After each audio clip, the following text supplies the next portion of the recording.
जय जगन्नाथ सांग माने welcome back to my channel. आज मुझे पहुंची जाइए द्वारिका रे। देखि पड़े द्वारिका 10 किलोमीटर ही आपण मानक बहुत सारा पवन चक्की देखा मिल जाव।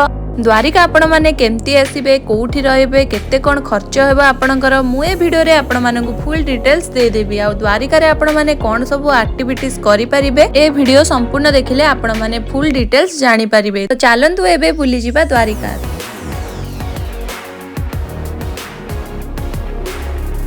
आपण माने जदि द्वारिका आसवाक चाहूँगी एठी ट्रेन सुविधा रही। ये आपण मैंने देखिपे यहाँ हूँ गोमती नदी जोठार कि गोमती चक्र बाहरी थाए। देखिपे ये बहुत सारा चढ़ई मैंने अच्छा। आपण ये आसिले ये चढ़ई मानक निश्चिंत भाव में खाइबा दिंतु।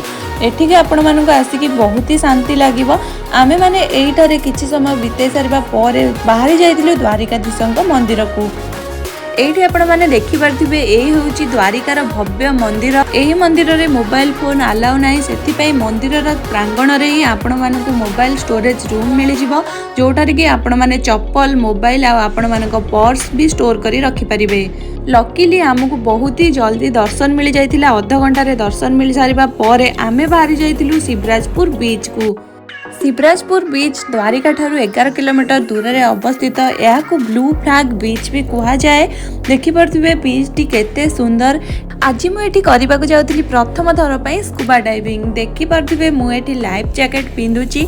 लाइफ जैकेट पिंधि सारिबा पर से माने आपण मानकु समुद्र भितर को नहीं जिबे स्कूबा डाइविंग करबा पई। मुझे बहुत ही एक्साइटेड अच्छी कारण मो जीवन प्रथम थर पर मु स्कूबा डाइविंग करने को जाऊँगी। देखिपे मु केते एक्साइटेड अच्छी। मु एबे लाइफ जैकेट पिंधि सारी। एबे मु जीबी पानी भीतर को। तो चलतु एक्सप्लोर करबा पानी भीतर कौन सब जिनस अच्छी। जदि आपण माने एठिकी स्कूबा डाइविंग करने को आसुचंदी तो प्रथमे आपण को ये लाइफ जैकेट पिंधिबा को पड़िबो। लाइफ जैकेट पिंधि सारिबा पर जाइकी से माने आपण मानकु समुद्र भीतर को नेइकी जिबे। तापरे जाइकी से माने सेठी आपण मानकु स्कूबा डाइविंग रो प्रॉपर ट्रेनिंग देबे।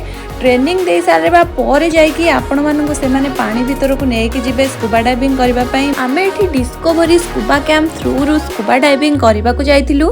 मेरा नाम पुरुषोत्तम है। डाई मास्टर हूँ पेड़ी से में महाराष्ट्र में से मैंने कोर्स किया है। 2000 रुपये चार्जेस है पर पर्सन एक बंदे का बढ़ाएंगे का। उसमें वीडियो इंक्लूड हो जाएगा और हमारा कॉस्ट्यूम दिया जाएगा और ड्राइवर चार्ज दिया जाएगा और बोट चार्ज भी। पर पर्सन स्कूबा डाइविंग 2000 टंका देके आपण माने स्कूबा डाइविंग करबा को जाई परिबे। जदि आपण माने एठी आउ किछि एक्टिविटीज करबा को चाहउचंती ताहाले भी एठी फैसिलिटीज अवेलेबल अछि। देखि परथिबे एठी ऑक्टोपस राइडिंग पैरासेलिंग आउ भी बहुत किछि एठी अवेलेबल अछि। आपण माने आसी के एठी सब किछि ट्राई करि परिबे।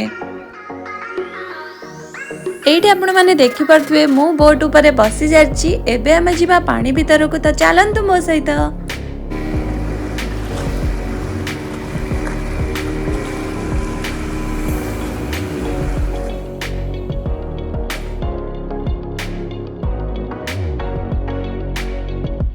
एठी आपण माने देखि परथिबे आमे आसी समुद्र मझिरे पहुंची जाइछु। एठी स्कूबा ड्राइविंग पई ट्रेनिंग दिया जिवो। मु एठी बहुत ही नर्वस अछि किंतु मु आज समुद्र भीतर को जिबी आ एक्सप्लोर करिवि समुद्र भीतर कोन सब जिंस रहिछि। एठी आपण मानकु प्रथमे डाइविंग कॉस्ट्यूम पिंधे दिया जिवो। तापर जाय कि आपण मानकु समुद्र भीतर को से माने पके देबे। तापर आपण मानकु प्रॉपर ट्रेनिंग दिया जिवो स्कूबा डाइविंग रो। पानी भीतर आपण माने नाक बाटे निश्वास नै परिबेनी कारण से माने आपणक नाक को गोटे कैप सहायता रे बंद कर देथिबे। आपणक पछपटे गोटे ऑक्सीजन टैंक लागिथिबो। सेही थारु गोटे पाइप आसी आपणक पाटी रे लागिथिबो, जहा द्वारा कि आपण माने पाटी बाटे आपणक निश्वास प्रश्वास नै परिबे।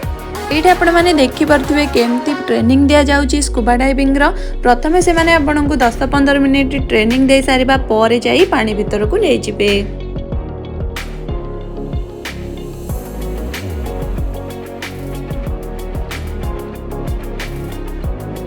आपण माने देखि परथिबे मु समुद्र पानी भीतर को आसी सारची।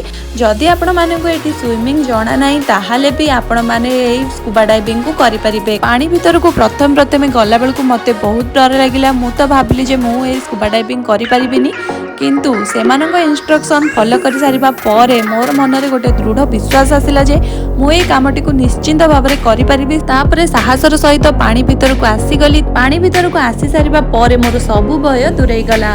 एठी आपण माने देखि परथिबे समुद्रर भीतरर दृश्य केते सुंदर आ मनलोभा।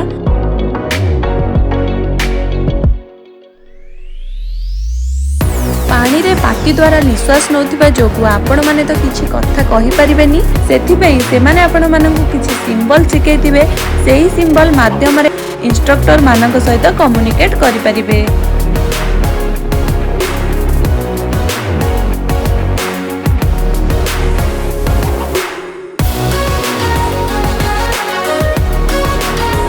କିଛି ସମୟ ଆଗକୁ ବଢ଼ିବା ପରେ ମୋତେ ଗୋଟେ ବଡ଼ ମାଛ ଦେଖାଯାଇଥିଲା। ତାପରେ ବହୁତ ସାରା ୟେଲୋ କଲରର ମାଛ ମୋତେ ଦେଖିବାକୁ ମିଳିଥିଲା, ଯେଉଁମାନେ କି ପାଣି ଭିତରେ ପହଁରିକି ଏପଟ ସେପଟ ହେଉଥିଲେ। ଏଇଠି ଆପଣମାନେ ଦେଖିପାରୁଥିବେ ମୁଁ ଏଠି ପାଣି ଭିତରେ ଡ୍ୟାନ୍ସ କରୁଛି। ଆପଣମାନେ ଚାହିଁଲେ ପାଣି ଭିତରେ ବହୁତ ସାରା ପୋଜରେ ଫଟୋ ଉଠେଇ ପାରିବେ। ଆପଣମାନେ ଯେଉଁ କ୍ୟାମ୍ପ ଥ୍ରୁରୁ ପାଣି ଭିତରକୁ ଯାଇଥିବେ ସେମାନେ ହିଁ ଆପଣଙ୍କ ଫଟୋ ଭିଡ଼ିଓ ସବୁ ଉଠେଇ ଦେଇଥିବେ, ଆଉ ଆସି ସାରିଲା ପରେ ସେମାନେ ଆପଣମାନଙ୍କୁ ତାହା ପ୍ରୋଭାଇଡ଼ କରିଦେବେ।